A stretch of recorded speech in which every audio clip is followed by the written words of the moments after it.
بتائیں وہ جو بیٹیوں والے ہیں، بتائیں وہ جن کے پاس بہنیں ہیں اور جن کی جائیداد کو دبائے بیٹھے ہیں، اس نام پر کہ اب جہیز دے دیا تو اب ان کا حق مر گیا۔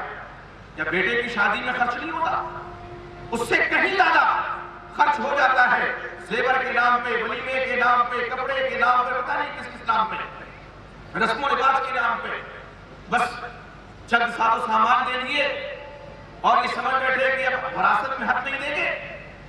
آپ ذرا تصور کیجئے کہ ایک جو غلیظ چیز ہے اور ایک جو محمود اور پسندیدہ چیز ہے، محمود اور پسندیدہ چیز کی جگہ پہ غلیظ چیز پلایا جائے، یہ عقل انسانی بھی نہیں ماننے کے لیے تیار ہے۔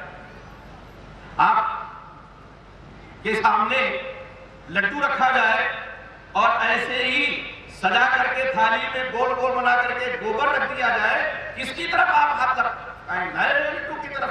کوئی بھی انسان ہوگا اس کو رکھنے والا، کہا جائے ان دونوں میں سے کسی کو آپ لے لیجئے، کوئی نہیں کہہ سکتا، اور کہنے والا بیٹھ کے دونوں برابر ہے، آپ کہیں گے آپ کے اندھے ہو گیا، یہ دونوں کیسے برابر ہے؟ ایک غلیظ چیز ہے، ایک پاکیزہ چیز ہے، کیسے دونوں برابر ہو سکتی ہے؟ لیکن یہ ہوتا ہے ہمارے معاشرے میں، مال لوگ دیکھتے ہیں، حسب و نسب دیکھا جاتا ہے۔ قرآن مجید کی آیت میں اللہ رب العزت نے بے شک فرمایا کہ ہم نے تم کو خاندانوں میں، قبائل میں بانٹ دیا ہے۔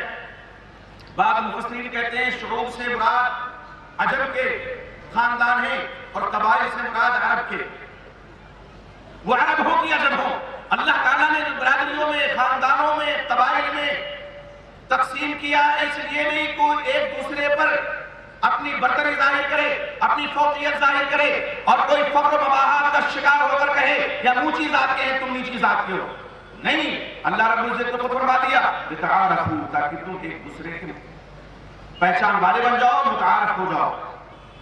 اللہ کے یہاں تو وہی بزرگ ہے جو اللہ سے سب سے زیادہ ڈرنے والا ہے۔ یہاں برادریوں کا کوئی توڑ نہیں ہے، اگر توڑ ہوتا تو حضرت فاطمہ بنت قیس رضی اللہ تعالیٰ عنہ جب نبی کرام امام اعظم محمد رسول اللہ صلی اللہ علیہ وسلم کے پاس آئی تھی اور مشورہ طلب کیا تھا، اللہ کے رسول، حضرت معاویہ نے پیغام نکاح دیا ہے، اللہ کے رسول جہنمی پیغام نکاح دیا، اونچی خاندان کے لوگ ہیں، قریش خاندان سے تعلق ہے۔ آپ نے فرمایا اما معاویہ، یہ معاویہ جو ہیں یہ تو ممتاز ہیں، وَأَمَّا ابو جہم، اور رہے ابو جہم تو یہ اپنی لاٹھی لا الواساون آتے کی اپنے کندھے سے اتارتے نہیں۔ دو معنی مفسرین نے بیان کیا، ضراب للنساء، بہت مارتے خان، بہت مارتے، اور ایک یہ کہ اکثر سفر میں رہتے، پہلے لوگ جب سفر میں جایا کرتے تھے تو لاٹھی وغیرہ لے کے چلتے تھے، ڈنڈا وغیرہ، کہیں اگر کوئی کھائی پڑ جائے تو اس کو پار کرنے کے لیے، کوئی موذی جانور مل جائے تو اس کو مارنے کے لیے مختلف کام میں لاتے تھے۔ تو یہ اکثر سفر میں رہتے، تمہارا حق کیا ادا کریں گے؟ جن کی اسامہ بن زید، اسامہ بن زید سے شادی کر لو۔ تھوڑا انتباہ محسوس ہوا ہے، اسامہ بے شک حب رسول اللہ ہے، اللہ علیہ وسلم کے محبوب ہیں، محبوب کے بیٹے ہیں، حضرت زید بن حارثہ کے بیٹے ہیں، حضرت ام ایمن رضی اللہ تعالیٰ عنہ کے بطن سے پیدا ہوئے، اور ام ایمن وہ خاتون ہیں، خاتون اپنا مقام پہچانے، اللہ کے نبی محمد رسول اللہ صلی اللہ علیہ وسلم کی پرورش انہوں نے کی تھی، پیدا نہیں کیا تھا، صرف پرورش کی تھی، لیکن اما جان کہہ کر کے آپ خطاب کرتے تھے، یا امتاہ کہہ کر کے آپ خطاب کرتے تھے۔ حبشن تھی، کہانی کنوٹی تھی، لیکن اللہ کے نبی محمد رسول اللہ صلی اللہ علیہ وسلم کے دل و دماغ میں ان کی کیا قدر و منزلت تھی، ان کی نظر میں ان کی کیا اہمیت تھی، ماں کہہ کر کے خطاب کرتے تھے، اما جان کہتے تھے۔ اسامہ سے شادی کرو، اور جب کیا کہتی ہے مدینے کی خواتین میرے اوپر رشک کرتی تھی کہ اگر شوہر ہو تو ایسا جیسا کہ فاطمہ کا شوہر، فاطمہ بنت قیس کا شوہر اسامہ ہے، تو مال نہیں اور جمال بھی نہیں۔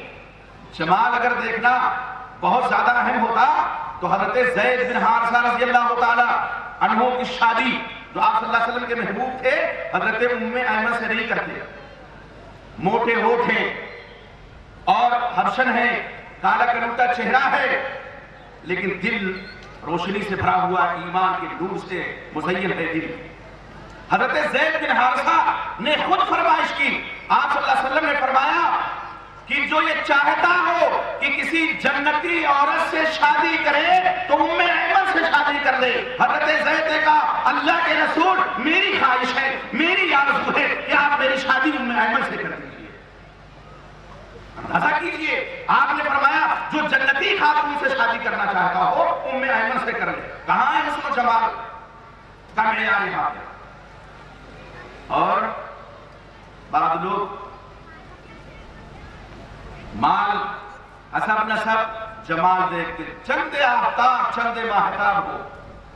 اب وہ آفتاب و ماہتاب چاہے جس طرح سے تکلیف دے اس کی بات میں پرواہ نہیں ہے، لیکن وہ اتنی خوبصورت کہ شعلے جوالہ لگے، چاہے آ کر کے گھر کو جلا کر خاکستری کر دے۔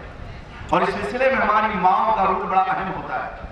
شادی بیاہ کے موقع پہ بیٹے جب نوجوان ہو جاتے ہیں شادی کے لائق تو مائیں رشتہ تلاش کرنے نکلتی ہیں، اس گھر میں گئی اس گھر میں گئی، دسیوں گھر کے چکر لگاتی ہیں، اور ہر گھر میں کوئی نہ کوئی عیب لڑکی میں، کسی کی ناک ایسی ہے تو کسی کا کان ایسا ہے، کوئی ایسے دیکھتی ہے تو تم بیٹی کی دیکھ نہیں رہی تھی، تمہیں دیکھ نہیں لگ رہا تھا ہمیں دیکھ رہی ہے، اس کی کون اسٹرگل ہے، اس سے کون شادی کرے گا؟ اور وہ دیکھو اس کی یہاں گئے تو قاعدے سے تو اس نے خاطر ہی نہیں کی، وہ جہیز میں کیا دیں گے؟ بہت ایک دم تلاش کر کے اپ ٹو ڈیٹ بہو لے کر کے آتی ہے، اپ ٹو ڈیٹ پڑھی لکھی خاتون ہے، انگریزی پڑھی لکھی خاتون تو ہونا چاہیے، لیکن دین کا علم زیادہ ہو، دین کا علم۔ اب یہاں مخلوط تعلیم اس نے پائی ہے، مرد و زن کے اختلاف میں اس نے پرورش پائی ہے، کالجوں میں پھولی پلی ہے، بڑھی ہے، وہاں پہ اس کی تعلیم ہوئی ہے، گریجویٹ ہے، آئی، اب کیا کرے گی؟ کیا گھر کو جنت نصیب بنا دے گی کہ جہنم زار بنا دے گی؟ ظاہر ہے نیک خاتون لے کر کے نہیں آئی ہے ہماری اماں، دیندار خاتون لے کر کے نہیں آئی اماں جان، تو نہ ان کو خاطر میں لائے گی نہ ان کے بیٹے کو اپنے شوہر کو خاطر میں لائے گی، اس لیے کہ جہیز میں لے کر کے آئی ہے۔ میں آپ کو بتاؤں ایک پرچہ نکلتا ہے آج بھی ذکرہ رامپور سے، برسوں پہلے کا واقعہ، اس میں ایک اماں تھی بوڑھی، ایک ہی لڑکا تھا، اب اس کی رشتے کی تلاش مہم، باقاعدہ ایک تحریک کی شکل ہوتی ہے، عورتیں نکلتی ہیں برقع پہن کر کے اگر واقعی کچھ مہذب ہے تو، ورنہ بس اللہ اللہ فیصلہ لائی ایک بہو ایک دم گریجویٹ اور خوبصورت، دسیوں میں تلاش کرنے کے بعد ایک ملی، بہت شادمانی مسرت سے رکا دل لبریز ہے، گھر میں اس نے قدم رکھا کچھ دن تک تو آؤ بھگت ہوتی ہے، اور خامخواہ والی بات ہے، میں اکثر کہتا ہوں کہ عورت کو بچی کو دین کی تعلیم دیجئے، اور دین کی تعلیم کے بعد سب سے زیادہ جو ضروری تعلیم ہے وہ چولہے کی تعلیم ہے، اس لیے کہ یہ بہت مشہور چیز ہے کہ مرد کسی روپ میں ہو، چاہے وہ باپ ہو، چاہے وہ بھائی ہو، چاہے وہ شوہر ہو، چاہے وہ بیٹا ہو، اس کی محبت دل کے پیٹ کے راستے سے دل میں جاتی ہے۔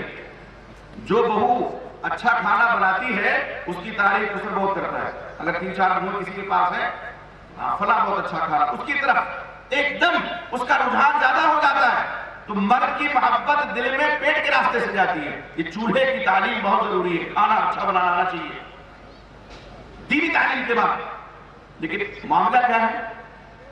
کچھ نہیں۔ اب آئی کچھ دن تک اس کے ناز برداشت کیے اماں جان نے، لیکن کب تک؟ روزانہ اٹھتی پورے گھر میں جھاڑو جھک جھک کر کے۔ ایک دن بیٹے کو کچھ غیرت آئی، اس نے کہا اماں جان آپ کی بوڑھی ہڈیوں میں دم ہی کتنا ہے، جھک جھک کر کے تو آپ چلتی ہیں، لائیے میں جھاڑو لگا دیتا ہوں۔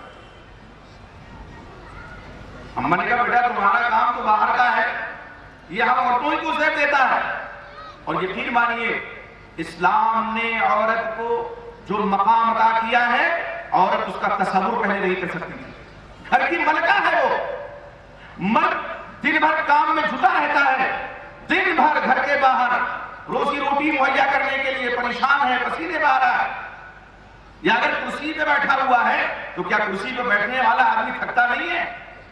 وہ پیٹ اتنا بڑا ہو گیا، گیس کا مریض ہو گیا، پتہ نہیں کتنے عوارض کا شکار ہو جاتا ہے، یہ شوگر بھی ہو گئی، بلڈ پریشر بھی ہائی ہو گیا، اور یہ ہو گیا وہ ہو گیا، اگر جو کرسی پہ بیٹھا ہے دن بھر ہو گیا۔ لیکن جو خاتون ہوتی ہے گھر میں، وہ واقعی گھر کی نگہبان ہوتی ہے۔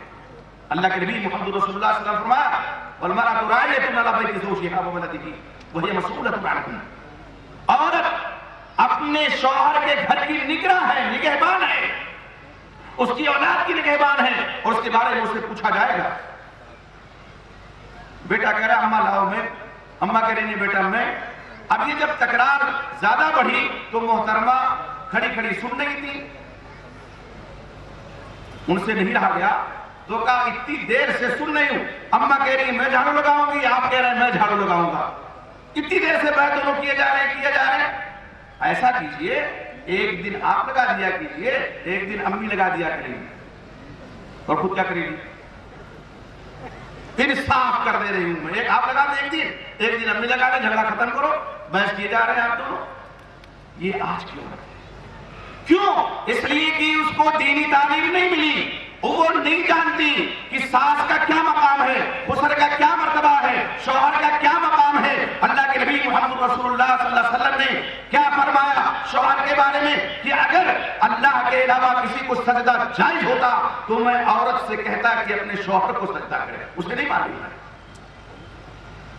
گھر کیسے چلایا جاتا ہے، گھر کیسے سنبھالا جاتا ہے، اس کو نہیں پتا ہے، تو کیا کرے گی وہ؟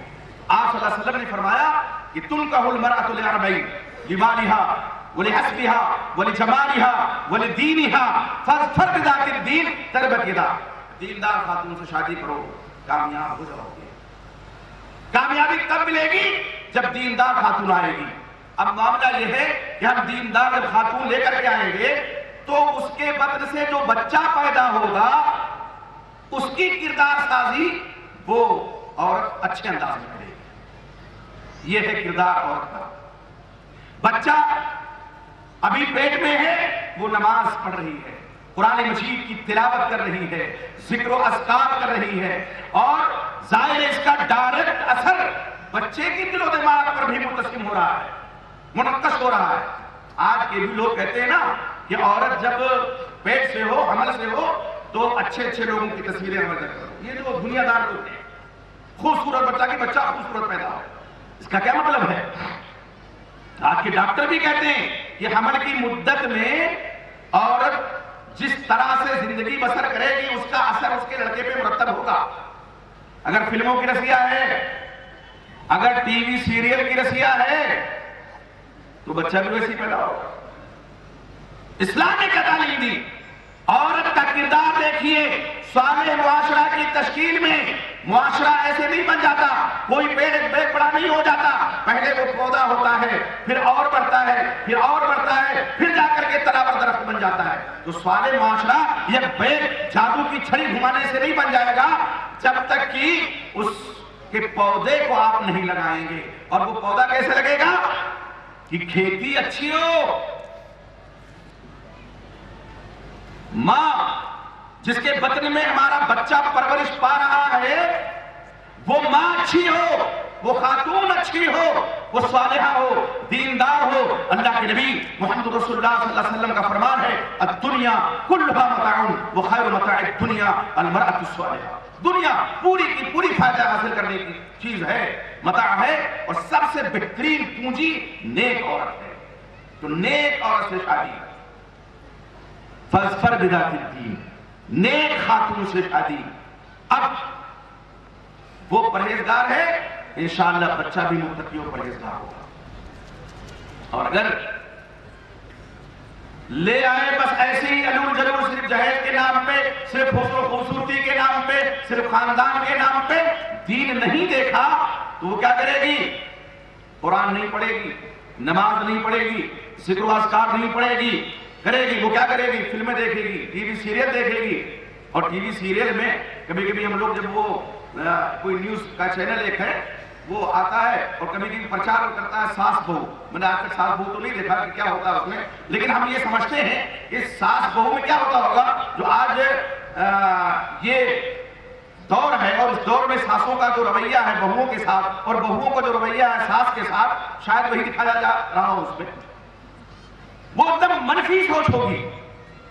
کوئی کسی کے خلاف سازش کر رہی ہے, کوئی کسی کے خلاف سازش کر رہی ہے, وہ اس کے خلاف کر رہی ہے, وہ اس کے خلاف نشاندہی کر رہی ہے, اور محترمہ بیٹی دیکھ رہی ہیں اور بچے پر بھی اس کا اثر پڑ رہا ہے. یہ اسلام کیا کہتا ہے؟ صالح معاشرے کی تشکیل کرنی ہے تو دیندار خاتون سے شادی کرو. اسی لیے میں نے ابتدا میں کہا تھا میرا خطاب مردوں سے بھی ہوگا, اس لیے کہ جب آپ صالحہ خاتون گھر میں لائیں گے تو صالح معاشرہ بنے گا. اگر دیندار خاتون لائیں گے تو دیندار معاشرہ بنے گا. اگر بے دین لائیں گے تو معاشرہ بے دین ہوگا, نادین ہوگا. اس میں دہریت ہوگی, اس میں انارکیت ہوگی, انانیت ہوگی, بے پردگی ہوگی, اور پتہ نہیں کیا کیا بلائیں آئیں گی معاشرے میں. تو اسلام نے یہ اصول دیا ہے. وہ یاد کیجئے حضرت عمر فاروق رضی اللہ تعالیٰ عنہ سے پوچھا گیا اولاد کے حقوق کے تعلق سے, تو کہا کہ اولاد کے لیے دیندار خاتون کا انتخاب کرو. جب بچہ پیدا ہو جائے اس فَلْيُحْسِنْ اسمہو, تو چاہیے کہ آدمی اس کا اچھا نام رکھے, اور جب بڑا ہو تو قرآن کی تعلیم دے. اور اس پر ایک واقعہ بھی ہے ان کا. دور فاروقی میں ایک شخص حضرت عمر فاروق رضی اللہ عنہ کے دربار میں آیا, بوڑھا آدمی ہے, اپنے باپ کی شکایت لے کر کے. یہ امیر المومنین اپنے بیٹے کی, باپ کی نہیں, اپنے بیٹے کی شکایت لے کر کے, امیر المومنین میرا بیٹا جوان ہو چکا ہے لیکن میری ایک بات نہیں سنتا, کچھ نہیں, ایک بات نہیں مانتا, بہت بڑا نافرمان ہے. حضرت عمر نے اس کو طلب کیا, کہا دیکھو یہ تمہارے ابا جان ہیں, بڑھاپے کی عمر کو پہنچ چکے ہیں, اور قرآن میں بھی ہے نا وَقَضَىٰ رَبُّكَ أَلَّا تَعْبُدُوا إِلَّا إِيَّاهُ وَبِالْوَالِدَيْنِ إِحْسَانًا إِمَّا يَبْلُغَنَّ عِندَكَ الْكِبَرَ أَحَدُهُمَا أَوْ كِلَاهُمَا فَلَا تَقُل لَّهُمَا أُفٍّ وَلَا تَنْهَرْهُمَا وَقُل لَّهُمَا قَوْلًا كَرِيمًا. اف نہیں کہہ سکتے, اور یہاں نافرمانی کر رہے ہو, کیوں حق ادا نہیں کرتے اپنے باپ کا تم؟ نوجوان لڑکے نے پوچھا امیر المومنین میرا بھی کچھ حق میرے باپ پہ بنتا ہے کہ نہیں؟ کہا تمہارے 3 حقوق تمہارے باپ پہ کم سے کم. کہا وہ کیا؟ کہا کہ تمہاری ماں کے لیے جس خاتون کا تمہارے باپ نے انتخاب کیا وہ دیندار خاتون ہو. کہا اور جب تم پیدا ہوئے تو تمہارا اچھا نام رکھتا تمہارا باپ. کہا اور تم جب بڑے ہوئے تو تمہیں قرآن کی تعلیم دیتا. اس نوجوان نے کہا امیر المومنین میرے ابا حضور سے پوچھئے, میرے اس باپ نے ایک بھی حق میرا ادا نہیں کیا ان 3 حقوق میں سے. میری ماں کے لیے جس خاتون کا انتخاب کیا وہ ایک مجوسی کی حبشن لونڈی ہے, مدینے کی بری عورت ہے, اور میں پیدا ہوا تو میرا نام اس نے جعل رکھا. جعل گبریلا کو کہتے ہیں, ایک کیڑا ہے جو گندگی ڈھوتا ہے گولی بنا کر کے, گوبر وغیرہ, گبریلا کہتے ہیں. اور عربی زبان چونکہ بڑی وسیع زبان ہے, ایک ایک لفظ کے کئی معنی آتے ہیں, اور جوڑ کا ایک معنی کھٹمل بھی ہے. جو کھٹمل نام رکھا ہے تو ظاہر ہے وہ تو کاٹے گا ہی, اور گبریلا نام رکھا ہے تو وہ گندگی ہی ڈھوئے گا. معاشرے میں پاکیزگی اس کے ذریعے سے نہیں آ سکتی ہے, اس لیے کہ نام میں تفاؤل ہوتا ہے, نیک فال ہوتا ہے. حضرت سعید المسیب رحمۃ اللہ علیہ کبار تابعین میں جن کا شمار ہوتا ہے, وہ کہتے ہیں میرے دادا کا نام حزن تھا, اور حزن کے معنی ہوتے ہیں درستگی, سختی کے. وہ آئے آپ صلی اللہ علیہ وسلم کی خدمت میں, آپ نے پوچھا مسموک تمہارا نام کیا ہے؟ انہوں نے کہا اسمی حزن, میرا نام حزن ہے. تو آپ صلی اللہ علیہ وسلم نے فرمایا لا بل انت سہل. آپ نے نام ان کا بدلنا چاہا میرے دادا کا کہ تم حزن نہیں ہو. حزن کے معنی تو بہت غلط آتے ہیں نا, تم سال و سلح کے معنی نرمی کے ہوتے ہیں. کہتے ہیں میرے دادا نے آپ صلی اللہ علیہ وسلم کے مشورے کو قبول نہیں کیا تو برابر غمزدگی اور درستگی ہمارے خاندان میں رہی. آپ غلط نام بدل دیا کرتے تھے. آج بھی نام رکھنے کا جو رواج ہے, اول تو بہت کم لوگ ایسے ہیں جو نام ایسے رکھتے ہو جس سے عبودیت کا اظہار ہوتا ہو یا اچھا نام ہو جس کا اچھا معنی ہو. ماڈرن نام بہت سے لوگ رکھتے ہیں, اور اگر معنی خیز نام رکھتے ہیں تو ایسے لوگوں کے نام پہ رکھتے ہیں جو کسی اور دنیا کے باسی ہیں، فلم انڈسٹری کے لوگ ہیں، پوچھا کہ لڑکا ہوا؟ ہاں ماشاءاللہ. نام کیا رکھیں گے؟ شاہ رخ خان. کیا رکھیں گے؟ عامر خان. یہ جتنے خان ہیں پیدا ہوں گے تو کیا کریں گے؟ پھر کہیں گے. جس کے نام پہ نام رکھو گے اس کا اثر ہوگا کہ نہیں ہوگا؟ آپ صلی اللہ علیہ وسلم نے فرمایا قسم ہو گئی اس میں میرے نام پہ نام رکھو. ہاں میری کنیت پہ کنیت نہ رکھو لیکن میرے نام پہ نام رکھ سکتے ہو. آپ محمد رکھیے، احمد رکھیے، عبداللہ. احب الاسم اللہ عبداللہ عبد الرحمن. سب سے پسندیدہ نام جسے عبودیت کا اظہار ہوتا ہے وہ رکھا جائے. اور ابھی آپ توحید کے تعلق سے سن رہے تھے بعض مسلم گھرانوں میں، مسلم میں اس لیے کہہ رہا ہوں کہ کلمہ تو پڑھتے ہی ہیں، اگر بچوں کی ولادت ہوتی ہے اور 2-3 بچے اگر لگاتار مر جائیں تو کہتے ہیں اور یہ شریعت عورتوں ہی کی بنائی ہوئی لگتی ہے. عورتوں کی شریعت ایک الگ ہی ہے، شادی بیاہ میں وہ شریعت نظر آتی ہے. آپ کبھی دیکھیے اگر آپ کو کہیں قاضی بنایا جائے نکاح پڑھنے کا تو جب تک آپ عورتوں میں نہیں جا کر کے بے پردگی کا مظاہرہ کر کے حجاب کو قبول نہیں کرائیں گے، عورتیں کہتی ہیں نکاح ہی نہیں ہوا، قاضی صاحب تو آئے نہیں لڑکی کے پاس، اور یہ نہیں ہوا وہ نہیں ہوا، اب یہ رسم رہ گئی، ابھی مہندی کی رسم ہے، مادھا کی رسم ہوئی نہیں ہے، شادی کیسے ہو گئی؟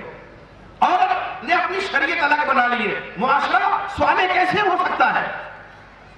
دین نہیں ہے، دنیا داری ہے، علم نہیں ہے، جہالت ہے. تو صالح معاشرہ ایسی عورتوں سے کیسے تعمیر ہو سکتا ہے؟ تو نام میں تفاؤل ہوتا ہے. اچھا نام رکھنا چاہیے بچوں کا. اب 2-3 لڑکے مر گئے تو کہا ایسا کوئی نام رکھ دو جو